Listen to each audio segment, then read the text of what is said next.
রিঙ্কু সিং এবং শিবম দুবের বিধ্বংসী ব্যাটিং তাণ্ডবে আফগানিস্তানের বিরুদ্ধে প্রথম টি-20 ম্যাচে 6 উইকেটের বিনিময়ে দুর্দান্ত জয় পেল ভারতীয় দল। আফগানিস্তানের বিরুদ্ধে প্রথম টি-20 ম্যাচে অবিশ্বাস্যভাবে তো ভারতীয় টিম ম্যাচ জিতলই, কিন্তু মাঠের মধ্যে চলল শুভমান গিল এবং রোহিত শর্মার মধ্যে দ্বন্দ্ব এবং ম্যাচ শেষে রিঙ্কু সিং কেকেআর ও ধোনিকে নিয়ে বলল বড় কথা।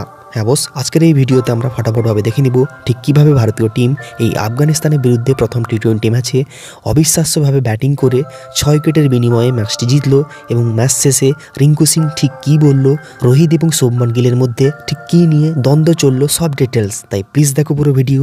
আরও ভারতীয় টিম, আইপিএল এবং কেকেআর সংক্রান্ত ভিডিওর জন্য এক্ষুনি করো ক্রিকেট ইন বেঙ্গলি ইউটিউব চ্যানেলকে সাবস্ক্রাইব। তো বস, প্রথমে ম্যাচের কথা বললে ভারত এবং আফগানিস্তান টিম এই প্রথম টি-20 ম্যাচটি খেলতে নেমেছিল পাঞ্জাবের মোহালি ক্রিকেট স্টেডিয়ামে, যেখানে সেই স্টেডিয়ামে খুব ঠান্ডার মধ্যে আফগানিস্তান টিম প্রথমে ব্যাট করতে নামে এবং তারা নির্ধারিত 20 ওভার শেষে 5 উইকেট হারিয়ে দুর্দান্তভাবে 158 রান তুলে ফেলে এবং সেই রানকে তাড়া করতে নেমে একটা সময় ভারতীয় টিম লাগাতারভাবে উইকেট হারালে কী হবে, শেষ পর্যন্ত রিঙ্কু সিং এবং শিবম দুবের মারাত্মক ব্যাটিংয়ের সুবাদে 15 বল বাকি থাকতেই ম্যাচটিকে 6 উইকেটের বিনিময়ে জিতে নিয়ে সিরিজে 1-0 ব্যবধানে এগিয়ে যায়।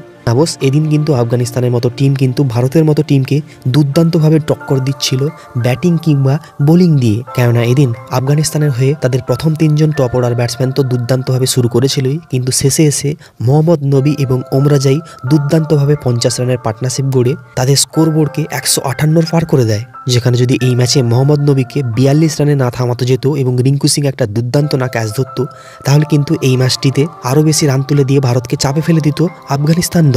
কিন্তু যাই হোক, এই 158 রানকে তাড়া করতে নেমে ভারতীয় দলও কিন্তু প্রথমে চাপে পড়ে গেছিল, কেননা শুভমান গিল তো 23 রানে আউট হয়ে গেছিলই। তার পাশাপাশি মাঠের মধ্যে একটা ভুল বোঝাবুঝির জন্য রোহিত শর্মা 2 বছর বাদে ভারতের টি-20 দলে কামব্যাক করে 0 রানেই রান আউট হয়ে যায়। হ্যাঁ বস, তিনি দ্বিতীয় বলেই একটা দুর্দান্তভাবে তুলে খেলার চেষ্টা করেন এবং সেই বলটা ক্রিজ ছেড়ে দূরে চলে যায়, কিন্তু নন স্ট্রাইকার এন্ডে থাকা শুভমান গিল সেটাকে লক্ষ্যই করেনি এবং সে নন স্ট্রাইকার এন্ডেই দাঁড়িয়ে থাকে এবং রোহিত শর্মা রান নেওয়ার জন্য ছুটে চলে যায় তার কাছে এবং সেখানে এই ঘটনার পর রোহিত শর্মা কিন্তু তাকে মাঠের মধ্যেই শুভমান গিলকে বকাবকি করতে শুরু করে। তো এখানে কার দোষ ছিল তুমি অবশ্যই নিচে কমেন্টে জানাও।